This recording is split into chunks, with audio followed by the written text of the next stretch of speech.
既分高下，也决生死。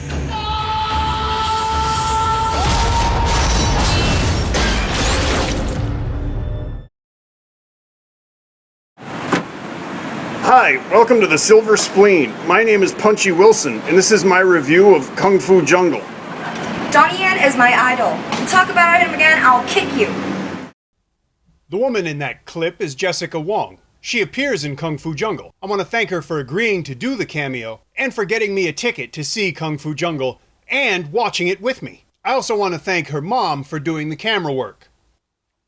Kung Fu Jungle is the first movie from director Teddy Chen in 5 years. His last one, 2009's Bodyguards and Assassins, is one of my favorite recent films. And not just because Donnie Yen fights a horse, or because he loses. In Kung Fu Jungle, Donnie Yen plays a martial artist currently serving time for involuntary manslaughter.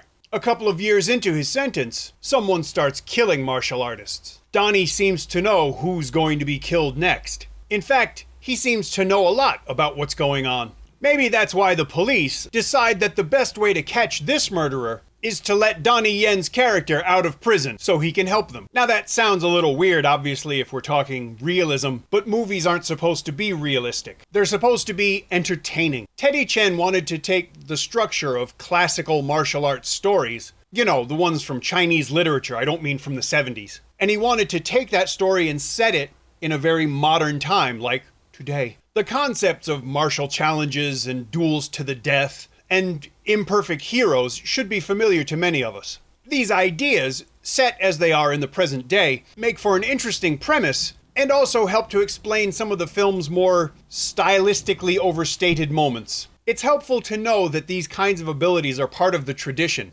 so that in Kung Fu Jungle, every time somebody does something physically impossible, like blithely moving a motorcycle out of the way with a flick of the wrist and an aluminum pole, you can just frame it as part of the tradition and it doesn't seem silly. It actually made sense in the overall scheme, and I was very glad for that. Some things, however, didn't make sense and shouldn't be excused so easily. Charlie Young plays a police officer leading a team of detectives trying to catch a murderer. Any woman who reaches that sort of a position in any police force is not going to be so flighty, easily flustered, or easily fooled. The way that Charlie Young's character was written struck me as more than slightly chauvinistic and as unnecessary. I don't want to say too much about the story because, as usual, I'd rather that you find out about it yourself. And because I imagine that many of you aren't really that interested in the story as much as in the action. And there's certainly plenty of that to go around. There's also plenty of martial artists to go around too. Xing Yu, Fan Xu Wong, and a whole bunch of others all contribute to the film, either by fighting or simply being there. Wang Baoqiang is a trained martial artist, and he got into really impressive shape for this movie. He also apparently went off the rails with bath salts, but that's why God invented rehab. He's convincing in his action scenes, and that's really all I can ask. His character sometimes seems a little overdone and one-dimensional, but it's not really his fault. The character is obviously written that way. And going back to the martial arts story tradition, it kind of makes sense. It also makes sense that Michelle Bai, who plays Donnie Yen's girlfriend, has the worst fight scene in the movie. I may have a debilitating man crush on Zhang Luxia, but that's not the only reason I think she'd have been much better in this role. Because quite simply, Michelle Bai is not convincing in a martial arts context. She is convincing as a girlfriend though, and that really was her job. I don't know how convincing Zhang Luxia would be as a girlfriend. Damn it. Unsurprisingly, Donnie Yen is just the opposite of Michelle Bai. He's still a very competent martial artist, and he's still a very unconvincing, see, I could have said incompetent, but I didn't, actor. It would be nice if he learned to project some kind of emotion other than his contractually stipulated face of rage.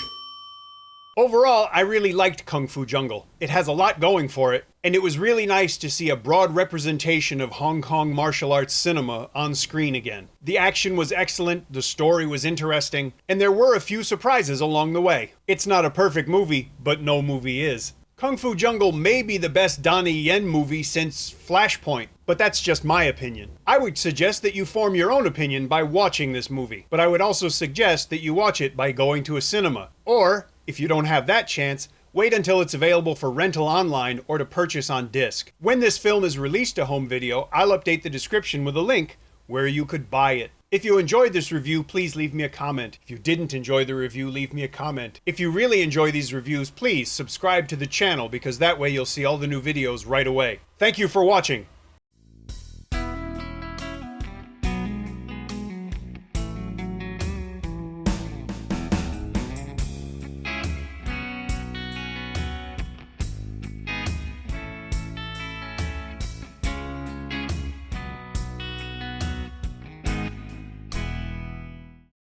The latest word on the streets is that Wang Baojiang is back on the salts.